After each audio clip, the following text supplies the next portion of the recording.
Hello and welcome to the Aviatrix Book Review. I'm Liz Booker. Sometimes when we're in the middle of our journeys, it's difficult to fully appreciate or process our experiences, but a little time and distance can provide clarity and understanding. Reading the stories of others who have traveled our path can help us get started. This has been the case for me with our Aviatrix Book Club discussion books this month more than any other. When I retired from the Coast Guard, I was determined to re-engage with aviation in a positive way. I wanted to rediscover the joy of flying and the camaraderie of this shared experience so I could write stories that inspire young women to want to join us. What that meant for me was that while I was reading and discussing our various experiences across aviation, I was mainly living in the moment and looking to the future. And any parts of the past that I elected to share have been those positive memories and experiences of achieving my childhood dream and the fun adventures I had as a Coast Guard helicopter pilot. But the truth is, not all of my experiences were positive, and I haven't really dealt with those. Today's guest helped me realize this, and whether I was ready or not, has kickstarted that process for me. She's a former Navy pilot and a retired airline pilot and has been an enthusiastic supporter and participant in the Aviatrix Book Club and Aviatrix Writers Group, and she has become a good friend. She is the author of 2 books, The City Slicker's Guide to Country Living and She Flies, one of 2 Aviatrix Book Club discussion books for the month of October, along with Bev Weintraub's Wings of Gold about the first naval aviators. Becky Condon, welcome. Thank you. I'm so excited to talk to you. Not that I don't talk to you all the time anyway, as my number 1 book club member. And I just really want to say how grateful I am for your participation and support of the book club and the writers group. It's been so wonderful to have your company for the past 2 years and to get to know you that way. Well, thank you, Liz. You're the one that started all that, and it's been such a great thing for me. Well, me too. And I've gotten to know you quite a bit better from your book. Can you give us a summary? It's a novelized version of many of my stories, like most of them. And the young girl looks to the sky and wants to be there, is inspired by some people that she knows, and she finds herself in a slot for the Navy flight training right after college, and goes there. And the thing about her was that her parents were the best parents ever in the whole world. School was fun from start to finish and great and fulfilling. And then she gets to flight school and all of a sudden realizes that not everybody thinks she's as great as all that. Not everybody thinks she ought to be there at all.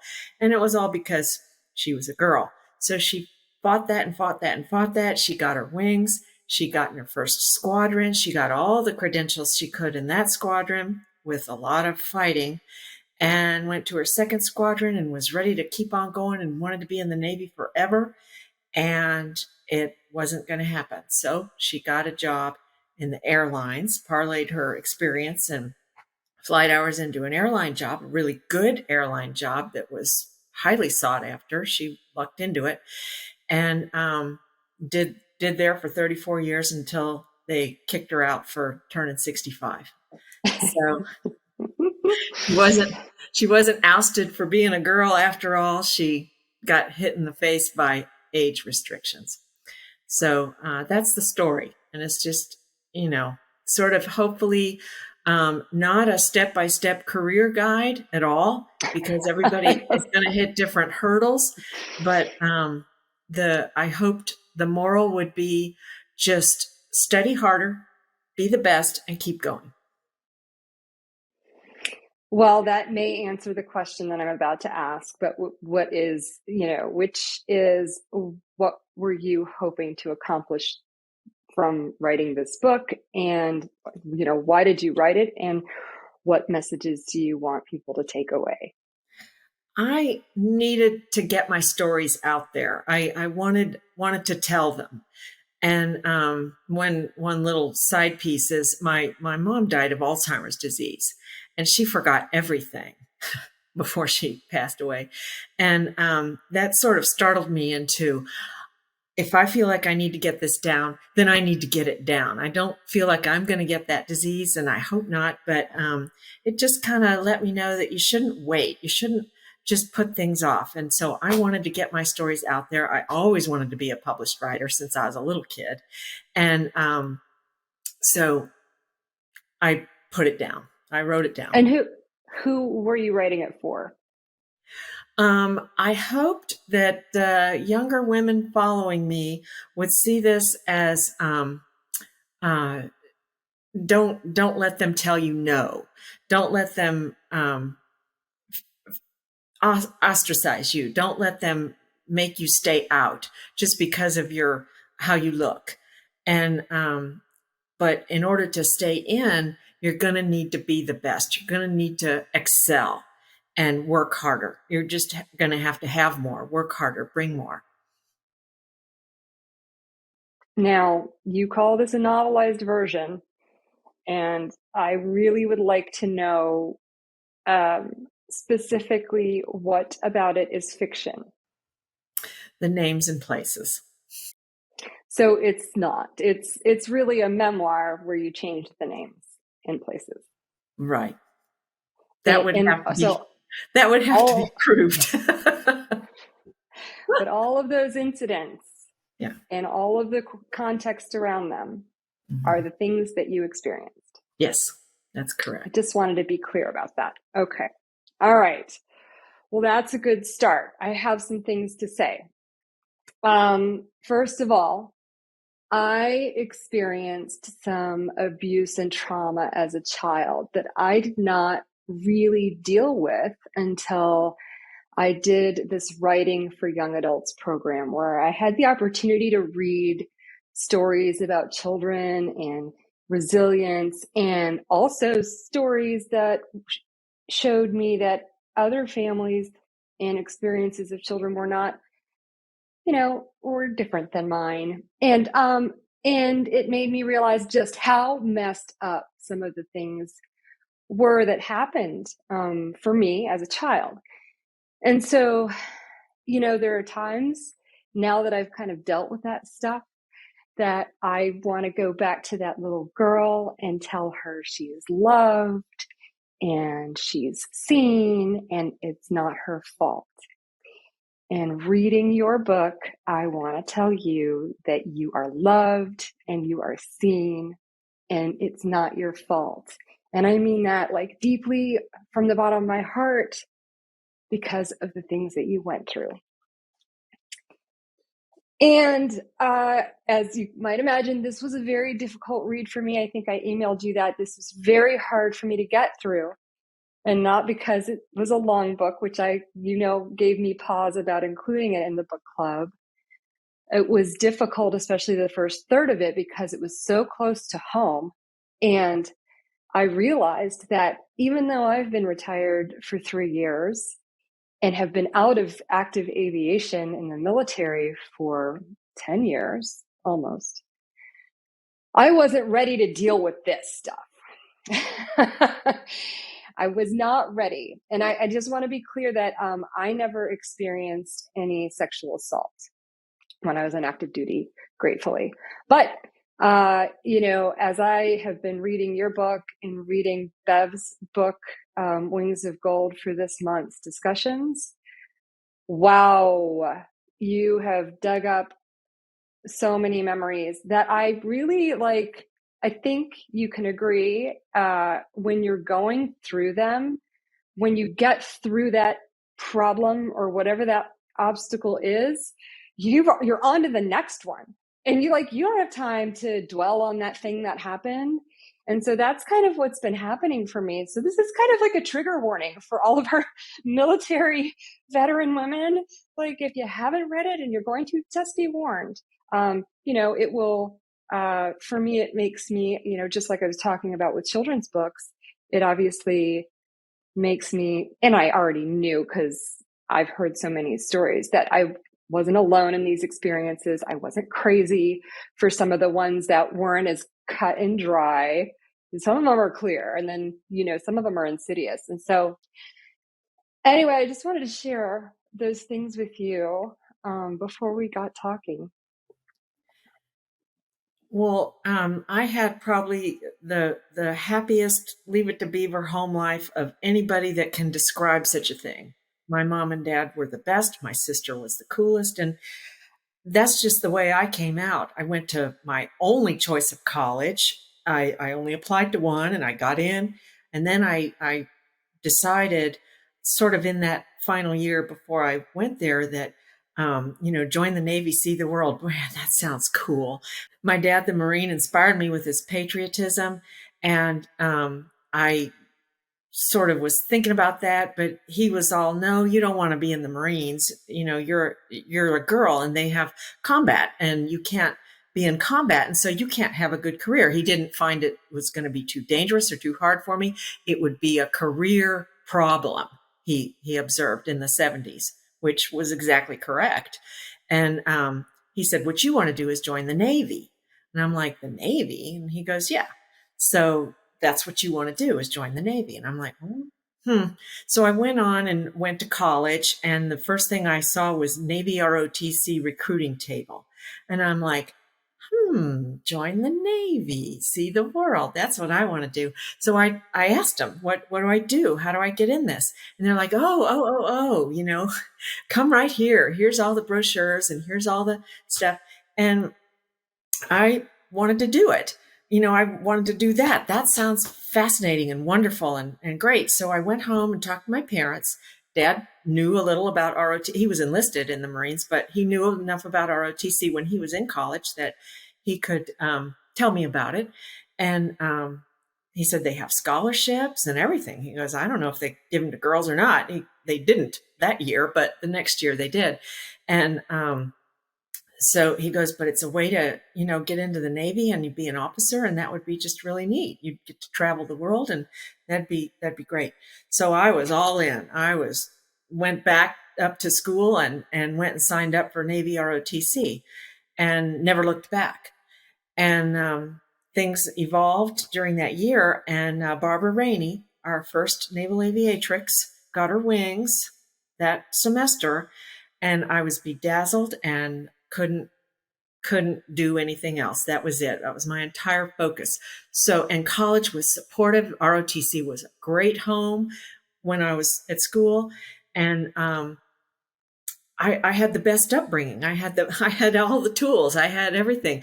I was pretty smart, but I had some cleverness that I was able to apply to all the problems. But not a super rocket scientist, but smart enough. And they got me in, and I wanted to be a pilot, and they supported me and helped me and fostered me and advised me and wrote my what do you call the folder, got my package together. And I got in. And that was when I got in. That was when I first realized that I was in a place that people didn't want me and people didn't like me. I'd never had that before. It was such a letdown and such a smack. But I thought, well, they'll like me if I study harder. They'll like me if I get all A's on the class. They'll like me. And they did kind of, but they just were kind of, can't get her that way kind of an attitude. I just pushed and pushed and pushed and kept pushing. Yeah, I mean, you know me. We've talked many times that I had a very similar experience. I mean, at least in terms of support for me pursuing this dream of being a pilot, all the way through even being enlisted, in the Coast Guard, everybody was supportive. And I even doing like my first tour at an air station full of pilots, I think I figured out that I was no threat to them because I was an ensign, and I was like a little sister. I was not in competition with any of them for either advancement, as an officer or for qualification in the aircraft, so they just treated me wonderfully. And so I too was shocked when I discovered this strange resistance to my presence at flight school, and which continued, unfortunately, beyond flight school within the Coast Guard's culture. So, yeah, I totally identify with that. And I think it's so strange and I can't understand it. And we're never going to answer that question right now. We can only hope that, with more women in the service, that the culture continues to evolve, hopefully at a more rapid pace, because, what year did you finish flight school? January 1980. 1980. I finished flight school in, I think, May of 1999, 19 years later, and it was still that way. Um, so I think I just mentioned before we got started that the way I'd like to approach this, because this book really is a chronological accounting of your experiences, some of them very fun and positive, like the stories about meeting your husband and those kinds of things. But much of it is just literally a series of unfortunate events. And they can kind of be categorized a little bit. And so I thought we'd just start with the really difficult and hard one, which is the sexual harassment and assault. Where should we start? Where do you want to start? I Well, flight school, then there was VQ4, then there was VT6. All right. So tell us about flight school. Flight school, I was Admiral's List for aviation indoctrination. I got 100 on every test. So they liked that. And I helped all my other students in aviation indoctrination. There were 30 of us in our class. And we were close. There was one other girl in my class, and she was a hoot. And we got along very well, and all the boys liked us, and we just had a great time. We did everything together for that, however long it was, a couple of months for that. And then we got all split up into stash jobs, pool jobs. We had to wait. So then I went, finally, they said, okay, you, and they had a list of like 30 names, come to this meeting. And my girlfriend in my class wasn't in it. She didn't get picked because she turned out to be a computer genius and couldn't get off her stash job. She was fixing up all their computers. Real smarty farty. And so I got to go to the meeting, and they're like, okay, we need 4 people to sign up for T-28s, and the rest are going to do T-34s. And everyone's like, Navy, never again volunteer yourself. We all looked down at our desk, kept our yaps shut. And they said, come on, we're not leaving this room until we get 4, and you can't go get your books until we get 4, and that's it. I need 4, and that's all. And they kept, harping. So finally, a couple of hands crept up, and, we're all sneaking peeks at who's doing that. Like, I was sitting there going, what does that even mean? I don't know the difference between one airplane and another. How could they be different? It's all the same course, right? So we got in, and they said, okay, I got to have one more or else, we can't leave this room. And he said, now whoever gets T-28s is going to get through the program faster. Well, I've been sitting on my rump for months waiting for a spot. And I went, whoop, like that. And they go, okay, what's your name? I told them. And they said, well, come and see us after. So, okay. So we went on with the class. We all got divided up into our squadrons. And then they came, I went up to see them after the class was instructed. And my 3 fellows that had also raised their hands for the T-28 came with me, of course. And they said, no, we don't need you. We just need her. And we're all like, why? What's wrong? And they said, well, girls can't fly T-28s. They can't. And I knew for certain that they had and that they could because they were out there. It used to be part of everybody's training was to fly the T-28s. And so I didn't understand anything. And they said, well, you'll fail and on FAM 1, and then you'll just have to come back and start all over. So dismissed. I was like, what have I done? So they said the problem was holding the brakes. So I went and worked out. They gave us our books, and they gave me 5 million pages of stuff to memorize. So I got my book and I got on the leg press machine and pressed weights for tons of pounds. And I didn't have any trouble holding any brakes. And I got really long legs. I'm tall, and it wasn't a thing. I think the shorter student naval aviators did have problems, probably, because it wasn't easy. What'd you call us? Size 2 pixies? Pixie sprites. Yeah, size 2 pixie sprites. Never had a problem fitting in a flight suit made for a naval aviator. Never one day. Never one day. Or any of the equipment. So I got in there, and my instructor was a really good guy.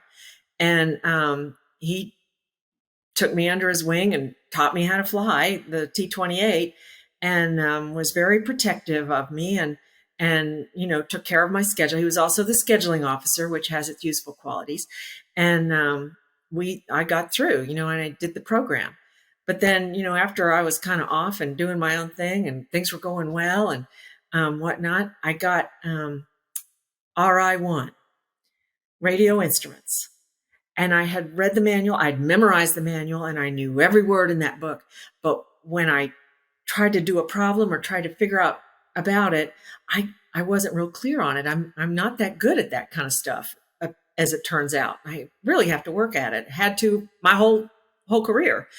And he said, he didn't ask me this RI1. What he did, he came in and he goes, "How did I get this schedule?" And he's throwing his helmet bag across the room, and he's rah, rah, rah, and he's yelling and screaming. And I'm like, okay, who pissed off my instructor? Gosh darn it. Come on. And so we get in there, and our brief was, "Is this your schedule? Are you up for this flight?" And I said, "Yes, sir." And he goes, "Are you sure you're feeling okay?" And I go, "Yes, sir." And he goes, "Oh, come on then." That was my RI1 brief. And I had questions. I had a list, and I didn't get to ask any of them. So we went out, and he showed me a bunch of stuff, and we did a bunch of, I didn't have a clue what was going on. I didn't know my left, my right, my up, my down, with the bag on and everything. And I just was like, oh, maybe it'll be better tomorrow. So the next day I got the instructor who said, "Well, that was okay for RI1, but it's sure not good for RI2. And I got several belows, and it went down from there. And by RI4, I was done. They gave me a down, and I just thought I was cooked forever. And I couldn't figure it out. And all I knew was that he said, I'm on the list. I'm not supposed to have this student. I'm on the list. So my mentor in the scheduling office called me in, and he goes, "What's going on with you? Why are you doing extra time? What happened? What happened with you?" And I told him the story. And he said, "You had Captain who?" And I said, "Well, Captain so-and-so." And he said, "Well, he's on and he kept saying he was on the list." "What list?" And he goes, I can't tell you." And I said, "Well, I'm not going anywhere until you do, because that seemed to be a big deal. And he was really mad at me, and we'd never met." And he goes, "Well, he wasn't mad at you. He was mad at the situation. He was mad to be scheduled with you." And I said, "What's so bad about that?" He said, "Okay, I'll tell you." And before I showed up on the squadron, they'd had a meeting, an all-officer meeting. And the skipper said, "Okay, speak now or forever hold your peace, all you T-28 guys. If you can't give a fair shake to a female student, then raise your hand right now, and that'll be it. You'll be on the list, and then you will never have to fly with her, and it won't be a conflict. The rest of you, here's your chance. If you don't get on this list, then you're going to fly with her, and you're going to give her a fair shake." Everybody clear on that? And everybody was. And there was this big list. And apparently it was about half the T-28 instructors got on that list. And that hurt my feelings so bad. I said, "Well, who all's on the list besides the guy I knew about?" And he goes, "I'm not going to tell you that." I said, "Well, is it Captain so-and-so? Is it Lieutenant so-and-so?" And he goes, "I'm not going to tell you. I'm not," he wasn't going to tell me. And it hurt my feelings, because when I was hanging around the ready room, they were very nice and very supportive and asked me how I was doing and what was going on. But they were on the list, so they weren't going to fly with me. That just hurt my feelings. but it wasn't, serious abuse. Well, then there was a BI guy that decided he wanted to ask me out on a date. But on the one singular BI basic instrument flight that we had flown together, he told me all about his pretty wife and all the things that they like to do together. And, I think he had a kid or two. I can't remember exactly. And then he showed up at my BOQ room one day and asked me out on a date. I said, but you're married. And he goes, oh, that doesn't matter. I want to take you out and show you a good time. I want you to relax. I want to be, no, thank you. No, no, no, no, no, no. He goes, well, now I can help you or I can hurt you. And it was an unveiled threat that I'd better go on a date with this clown. And so I finally got through that. My suite mate helped me out. She was cool. And quit answering phones and doors and whatnot and just hid. And so he gave up. So I got through all of that. I got through advanced and the T-44s was awesome. I had a great time there. And even had a female flight instructor. She was a ensign, surgrad, selectively retained graduate. And she ended up getting me and my partner for several flights. And she was a great instructor. I'm still friends with her. And so I just, everything's fine. Everything's coolly bop and great. I went to C-130 school after I got my orders for BQ4, my first choice. And C-130 school, there was a colonel there. I did pretty well. Everything was going. I was the only one in the class that aced the exam, the 100-question exam. And they, started our flights. And there was a colonel there that kept asking about me and asking for me and wanting to know about me. And I never got him as an instructor, but, I would go with my two partners and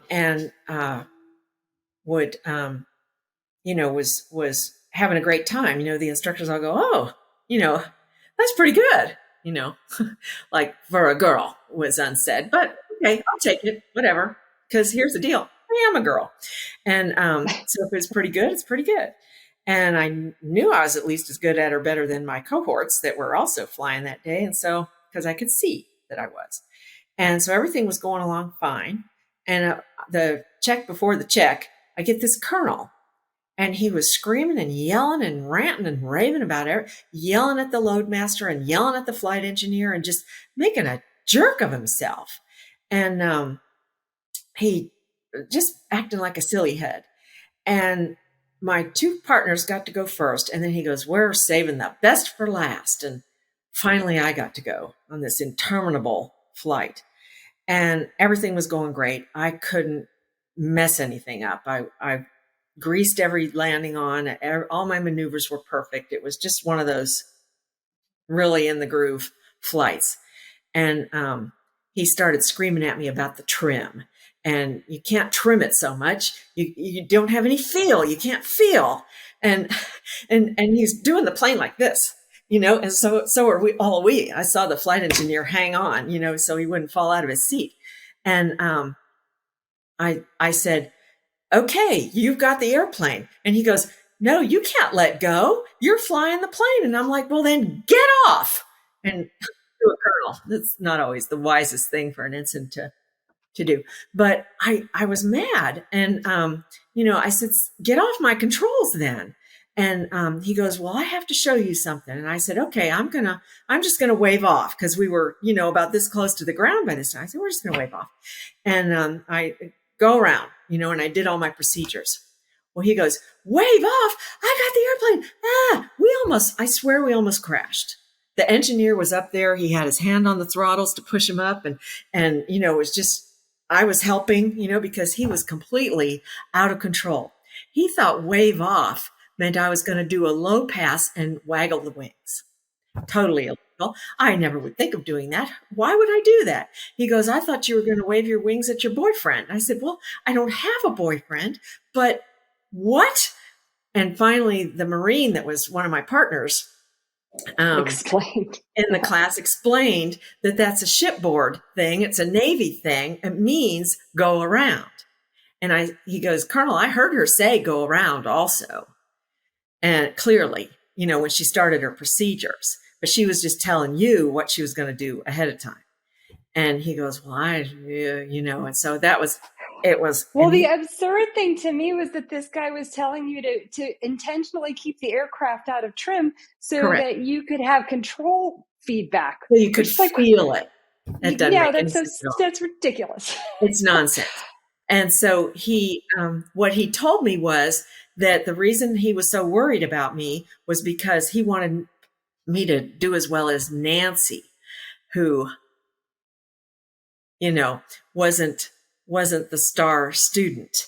And you're not Nancy. And I'm like, good, because she took 2 years to get her wings, Oh my God. She was from Yeah. she wasn't in my group of 15. She was from the year before. And somebody said one time that she had a famous dad or a high-ranking dad or a senator dad or something like that. It was something like that. I never knew the real story. She didn't like me, never talked to me. I tried to be pleasant to her. She just was unpleasant. And so I didn't know her.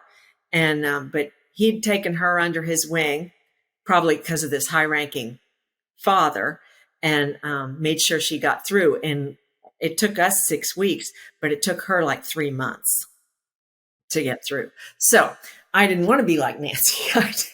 So that attaching her abilities onto me was hurtful and irritating and caused problems. Well, I mean, you're women, you all look the same, so you must all fly the same, and right? all must Yeah. be the same, and you all must know each other. Right, So, of course, and all of you besties, right? So, like, I just remember being told, especially as an enlisted person, that I needed to go square my sister away, and I'm like, that girl's not my sister. I'm not associated. I've had people do that to me too. You need to go talk to her, and I'm like, I don't Right. even know her. Why don't you Right. introduce me? And then we'll see. You had these repeated experiences. So the example that you just gave me was, like a little bit of discrimination, a little bit of harassment in there, but you had these repeated incidents as a junior pilot, as a senior pilot, as a junior airline pilot, as a senior airline pilot. It just kept going and going and going. It seemed to me that the more your story progressed in terms of this sexual harassment, you seemed to find your footing and figure out at least how to protect yourself. Whereas at the beginning, I didn't feel like you were prepared for that. I was not. I was not prepared for somebody to try to hurt me, and do that, but and force me and like that. I thought I beat that back. I thought I knew a little bit more than I really did, trying to fend off amorous, dates and whatnot. And I didn't know anything. And so what I did then was first off, I didn't tell anybody because I had seen that girls that told got transferred. So I didn't want to get transferred. I wanted to keep going in my squadron and get the stuff I was supposed to get from that tour. And I did not want to get my career ruined. So I didn't tell anybody. So I kept thinking, what's he so mad at me for? I'm not going to tell. Hadn't he told that I hadn't told yet? What's he so upset with me about? But he was even angrier at me than before. So I don't know if that was the best way to do it or not, but I did it that way for thought out reasons. And then what I also took from that is that to learn, I'm not going to be in a place where I'm exhausted, where I'm certainly not where I'm drunk. And I learned that one in college. And so I just was careful with my security and my personal bubble. And I got a real hard one wrapped around me and stayed to myself and stayed on my own. And I just did not allow myself to get in those situations very much. Sometimes, you just kind of all of a sudden it sneaks up on you. But I quickly, extricated myself when I could. I want to believe, so first of all, with that in mind, everything that you've just said, and then thinking about later the experiences that you were having as an airline pilot, Um, I mean, I was in more recently, and I will say that the culture evolved a little bit. At least there were open conversations about and training every year about sexual harassment and reporting procedures. It still was scary, to be somebody in that situation, to make the choice of whether to report or not. And still to this day, many people, not just women who are sexually assaulted, men too, choose not to report it. And then, in the civilian world, I have no experience with that, but it feels like there are procedures in place, and that certainly the kinds of things, where you're on a trip with this guy who is stalking you and calling you in your room in the middle of the night and demanding that you come to his room and all of this garbage. I have to believe that nobody could get away with that now. Please tell me that that's true.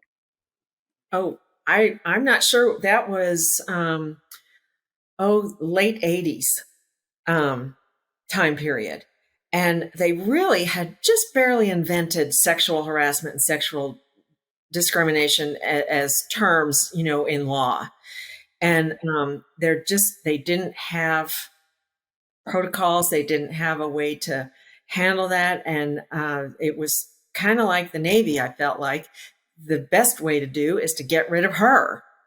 Let's don't hurt the bubbas. Let's don't hurt the fellows, because gosh, they're just men, they're just guys, and guys being guys. And so I fought long and hard against telling, when I had that captain that was acting so awfully. And I when he finally said, and I went home and I reported everything to my great, amazing husband. I'm just super lucky to have somebody like that as my main support, because he's smart and he's calm and he's very, of course he wanted to go do something else, when his girl is being abused, but he knows, and I know, you can't do that. That's incorrect response. So he wasn't going to do that, but so he tried to pump me up as best he can with the best advice that he could give me. And basically, I had to handle this. I had to stop this, because what the guy had said was that if you don't do what I want you to do, then I'm going to have you fired, because you're still on probation, or you're near enough to that, you know, we'll just, you'll be gone. All I have to do is write a little report, and that's it. And we're done. And I knew that he was probably right, especially when I was still on probation. But once I got off probation, I just wasn't so sure, not by the way the chief pilot had acted to me earlier in my time at that base. So I went and told, and I don't think it went very well. I changed bases as soon as I could, and then it was a long time later that they decided to fire me for just being a big pain in the butt, being a girl, basically. Yeah. That You had a bad attitude.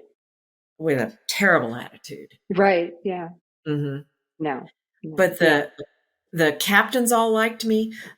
And subsequently the co-pilots all liked me. The flight attendants were always amused by me, and especially once I had a daughter. That brought me into a different kind of a club as far as the flight attendants were concerned. And so I just had a great time. My day-to-day work was awesome. And all of a sudden, out of some blue, I get the word that they're working up to fire me. So lawyers became involved. Yeah. This is just, again, like, nobody ever threatened to fire me, thankfully. But just this sort of cloak and dagger behind the scenes. Like, I think you talk in one of the parts of the book about the human factors board, which I went to the little safety school that the Navy puts on. So I'm familiar with the Navy's culture around that. That is how our flight examining boards were at the air station. I fought really hard when I was the chief pilot to induce some transparency to that process. Of course, all the men were super threatened by that, because then they thought that what transparency meant to me was telling everybody everything that happens at these meetings. And I was like, no, what I mean by transparency is that the member you're talking about gets to know what you're saying about them. They get to know. And I found that it was so ingrained in our culture that this was radical. This was radical to suggest something like this. And, I had just come from an HR position, as the assignment officer, where I had frank discussions with people about their performance records, probably more frank than other assignment officers may have had in the past. But I was truthful to them, even when it was a hard conversation, even when they were my friends. They joke that when you're an assignment officer, you lose a quarter of your friends every year. And unfortunately, and sadly, I did. But like just these cultures of secrecy around somebody's performance, where a whole gaggle of people who are in a position of power get to sit around and talk about you and your performance behind your back and not make that known to you. They never tell you on a check ride. You've never gotten anything in writing from everyone. And now it just turns into this swirling rumors nest that then affects your career, which is horrible. And I saw that repeatedly in your story, and obviously was trying to do something about that from my meager position where I was in the Coast Guard, and I didn't really get anywhere. But I think that's all of this. There were all these problems, all of the sexual harassment that you experienced, the lack of policies and preparation for women being pregnant and having babies, just these repeated, the kinds of discrimination of not getting opportunities that you were more than qualified for and in line for. Looking back across that expanse of those experiences and having retired recently, what do you think has changed? I mean, when you flew with a young female co-pilot, like, what would you say to her if she was having an issue? What would you say to the young women out there? Like, what's your advice for them? Study as hard as you can. Get the 100 on the test. Bedazzle them in the simulator. I hear you, Becky. Because otherwise they're going to come after you. They're going to think of a reason to come. There's got to be something better than that answer. I mean, that should be the answer to every pilot. You should study and do your best, period. One would hope. No, but did you sense that the culture and the policies and procedures in place had improved the chances for women to deal with situations like that in your recent experience? Nobody ever came to me and complained about anything like that. And in fact, the gals were getting kind of, kid gloved. They were actively recruited to work there. How is that being kid gloved though? Being recruited, they want that talent. Well, they get an example. Here was a gal, cute little bug who was maybe a year older than my daughter, and she was talking about her in the training, being in the training department, and I knew she'd just been hired like 11 months before. And I knew that because when you less than a year, you're still on probation, and the captain it spits out, when you sign in for your flight, that you have to fill out a little questionnaire on the new hire for a probation report. And so I knew, she was new. And she said she was in the training department. I said, so you're in the training department? She said, well, I'm special check, whatever. Anyway, some of the places we go are mountainous, or they're tricky, or there's something about them. And the co-pilots get a job checking the captains out so that they're qualified to fly in and out of there.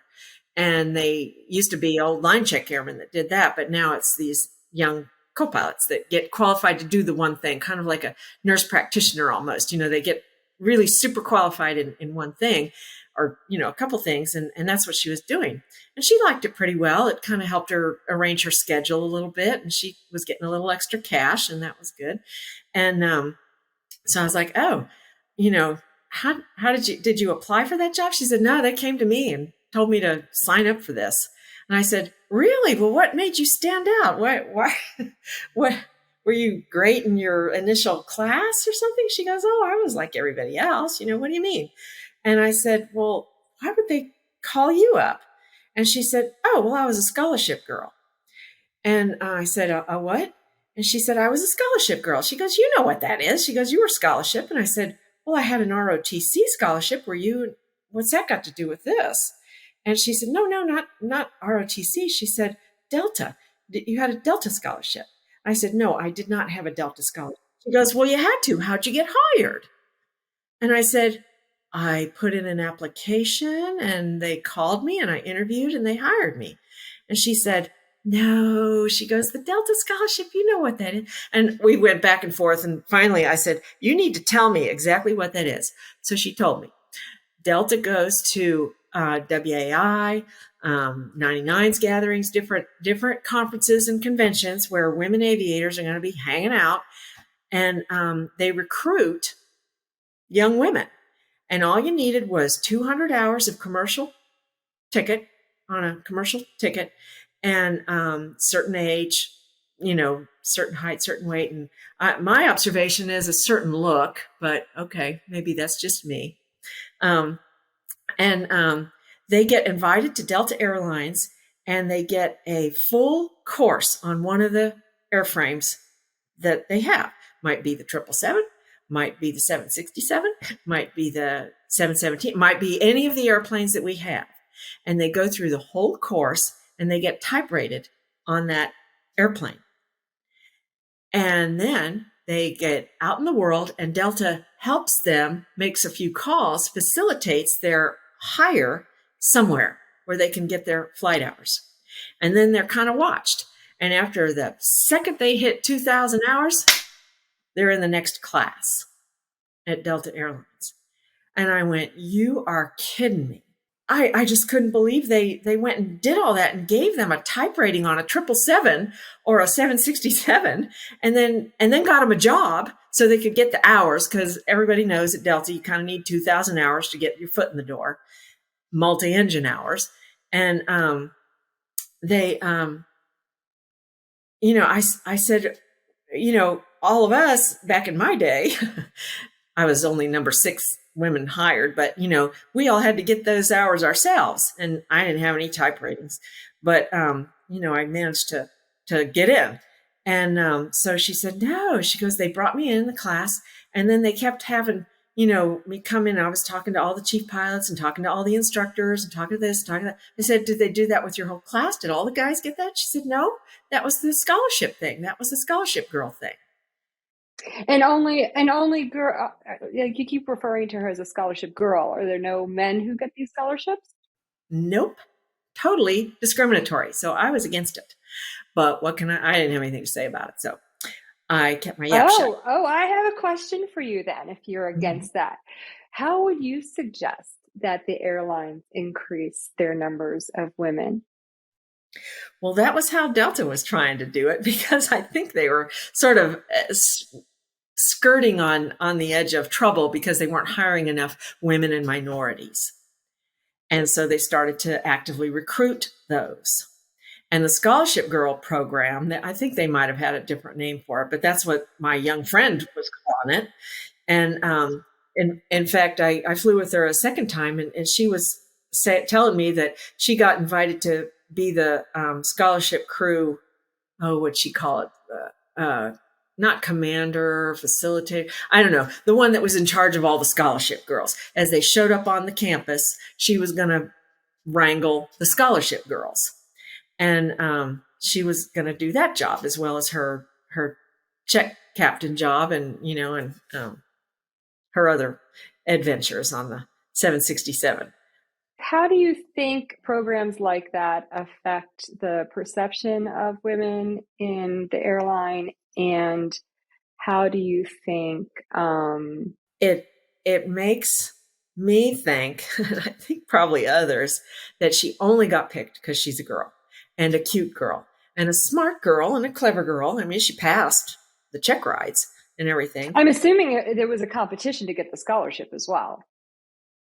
I don't know what that competition is. She just said she got picked, and I don't know what the competition was. She had right on the dot 200 hours with a commercial certificate, and was working in, whatever, Macy's or something. I mean, she was doing a completely other else job. She didn't have a flying job. And they liked her. They interviewed her, and they liked her, and she got that. And then they watched her. They were constantly close observation while she's in the training. And she was studious and showed up prepared and did what she was supposed to do, and was obviously competent enough. And she got her type rating and went about getting her job. But Delta called and said, yeah, hire this girl. Do you sense that these opportunities for women negatively impact their integration or camaraderie with their male peers, or affect the cultural attitude about women? I absolutely do. The all you ever hear these days, as I goof around on Facebook pages of female aviators and stuff, is the comment that you're only here because you're a woman. You only got hired because you're a woman. Well, I've kind of seen that. So, I don't, and quotas and things like that. I don't know. I don't know. I don't think it's a good thing to be singled out that way. I think it's a good thing if they could look at a resume without a picture and look at hours and experience and have a first initial surname. I think we'd all be a lot better off. Now, you knew that you wanted to join the Navy, and so you did that. But like, if you were a young woman now, who was struggling to pay to fund her flight training, and you had an opportunity like that, would you apply for it? I don't know. I can't even imagine it. I was so starstruck by the idea of serving my country and being in the Navy. That was what I really wanted to do. That was choice A. Well, I guess the point that I'm getting at is that I just don't see how we can fault these young women who have these opportunities for pursuing them. And they didn't, she didn't create that situation, that opportunity existed. She competed for it and took advantage of it. And she's completely competent, a joy to fly with, super cute, super fun, super nice. I have no qualms with who they hired there. Absolutely none. And I flew with one or two others that also seemed competent enough. One that was a little kind of weird, but she knew how to be a good enough co-pilot. But we just didn't connect personality wise, I guess. But I have absolutely no problem with their qualifications. And I think that by the time they get through an 8-week type rating course, in our training department, I dub she's qualified. She has what it takes to learn and to do that. And then she took her little couple hundred hours and worked a job doing it for a company. And they didn't fire her or have any trouble with her, until she racked up 2,000 hours in her logbook. And so she did what she was supposed to do. But to get there, they were looking for a cute girl. Well, I think we need to be careful saying things like that also, because now you just kind of made the assertion that attractive women don't have to earn their way, and I disagree with that. Just because someone's attractive doesn't mean that she had to earn her way. But if there were girls that weren't as delightfully bubbly looking as this young lady, I don't think they got the chance. You don't? You really don't? I really don't. I really Wow. don't. I've seen Delta flight attendant hiring. Aha, interesting. Well, all of that is very interesting. I don't have answers. Certainly, the airlines are not my expertise. I am excited to see opportunities for women opening up for airlines actively recruiting, and it certainly is different, I think, than when you started, right? Because it's probably a much more welcoming environment for them than when you got there. At least they have uniforms for them now. Yeah, but then don't charge them more for the same thing off the rack as what the guys got. Yeah. And then change what hat they want to wear. I You had know, all 3 that. hats my probation year because they couldn't It's decide. ridiculous. Absolutely ridiculous. Well, Becky, we have talked about a lot of things, not nearly as many as I would like to, but we have taken up a lot of time. And before I wrap things up, I do want to take a minute to talk about just the process of writing and publishing this book. I think that you've shared with me that you had started, especially that Navy stuff, you had started writing it long ago. And you talk about in the book how you kind of started keeping a journal because of the kind of stuff that was happening to you. So clearly you had a lot of notes. Just talk really quickly about how you put this book together and the decisions that you made on how and what you were going to do with it publishing wise. Well, I wanted to get my story out there in the 90s, in the mid 90s. I decided it was bubbling up and I had to get it out. And I wrote it down. And I had, like you said, during some of the travails, kept a pretty thorough journal of everything that happened. So I wrote that all down and I sent it out to publishers, and I, tried to pitch it, and it didn't nobody wanted to buy. One publisher wrote back. We went back and forth by writing. This was the snail mail days, but we wrote several letters back and forth. And this lady said it was a small woman's publisher out in California. And she said, "We love your writing. We love your story. We'd love to have your story. However, we don't have the funds to support the legal costs." And I had to write her back and go, "What legal costs?" And, for publishing my book. And because it was listed as a memoir, my story. And all the names, all the places, it was all in there. And she said, "No, she goes, I mean lawsuits, because the Navy and your airline won't like very much what we publish, and we don't have the funds to defend that. And so you need to find a bigger publisher with a bigger legal department, and maybe consider fictionalizing it." And I went, okay, yeah, rewrite it. So I kind of put it away, and self-publishing or hybrid publishing hadn't really come into its own yet. But back then, when you self-published, they kind of facilitated you printing it. And basically, I felt like what the product that I observed, you could take it to Kinko's and get them to put a big staple in it, and that's what you get. I didn't think it was worth even investigating. So I came out of there, and then it evolved that we had these things in our family that were quite bizarre and earth-shattering. And this is the product of that. Once it bubbled up and came out of me. City Slicker's Guide to Country Living. That's my first novel. Also based on true stuff, correct? Yes. And we were in that fight of our lives, and we had a couple of lawyers. Long story why two, but anyway, they were in our living room, and we were working on trying to stay out of prison, and from the neighbors from hell.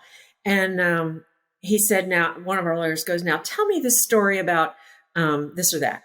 And so, me, I knew all the nuances and fine points and everything in my head. So I told him the story and got all done with that piece that he'd asked for. And he goes, "Whoa."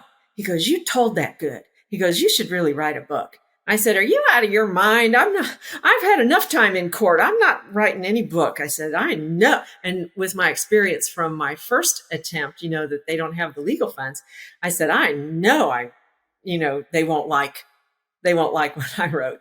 And he goes, no, no, no, no, no, no, no. This is my defense attorney speaking. Said, here's what you do.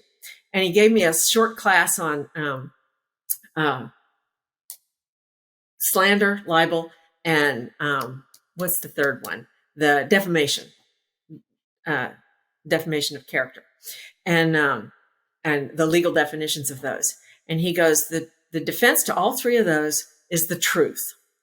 And he goes, so first, if you novelize it, change the names and places. He goes, if you novelize it, they have to prove that they're the individual that is the fictional character in your fictional work. And I go, okay. And then he said, so then the second defense to those things is the truth. He goes, so see all these boxes of stuff that you've collected, journals and notes and whatnot. My husband and I became quite meticulous about such.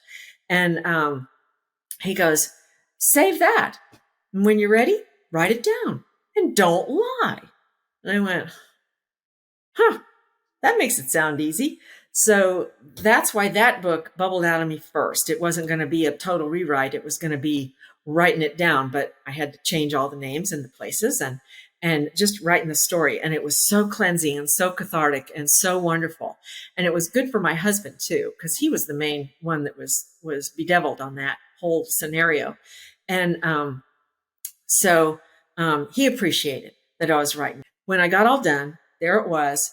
And I remembered how difficult it was to send it to publishers.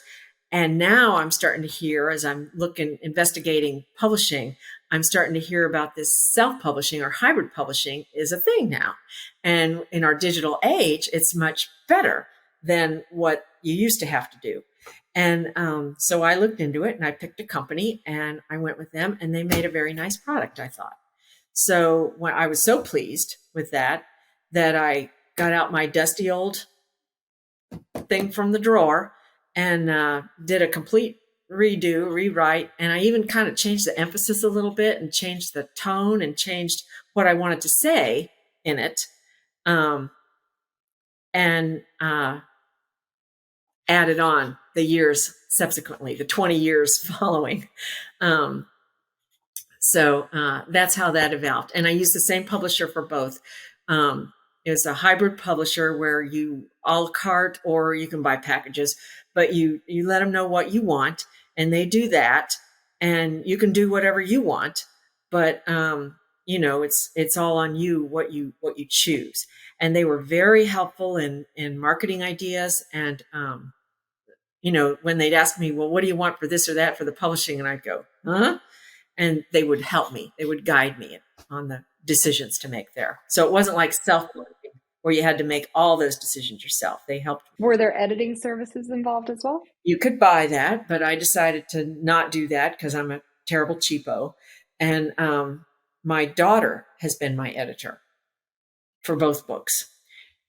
Turns out she's like a savant at spotting a misplaced comma or a flow. And it turns out she's dyslexic and her reading is slow, but very thorough. As a kid, when she was learning all this, she figured out, it's such a drag to read, but they're going to ask me questions. So I better read it carefully. So she would memorize everything. She memorized everything and got quick at it too, and could read whatever she needed to read, even though it was slow. She knew it and could tell you whatever was in there.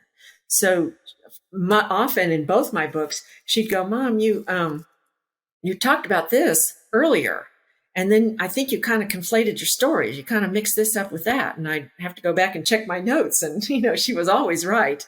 But she noticed it like, a couple hundred pages later that I had that error. So she was super good help. And it's as good as the two of us can get it. And I didn't have to pay her anything. I paid for college. Exactly. Do you have any future books? Anything in the works? Yes, I'm working on a third novel. It's a love story based on the characters of my parents. And a lot of their stories.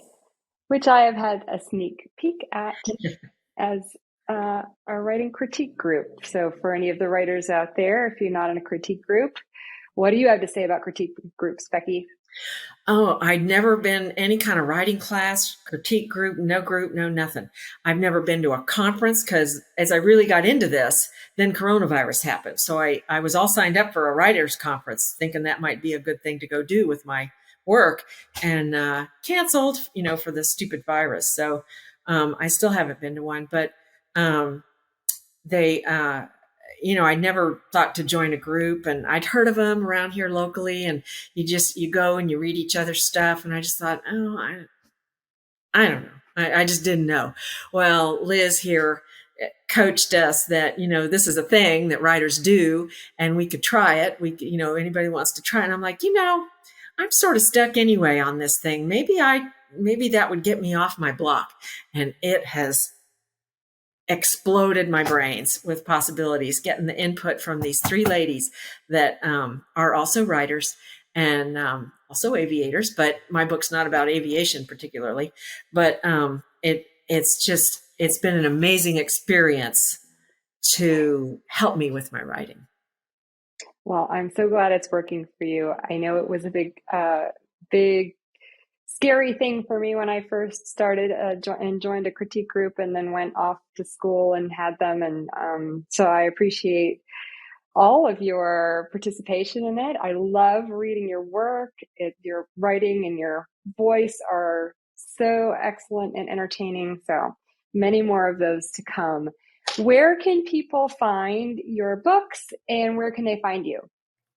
I have a website, BeckyCondon.com.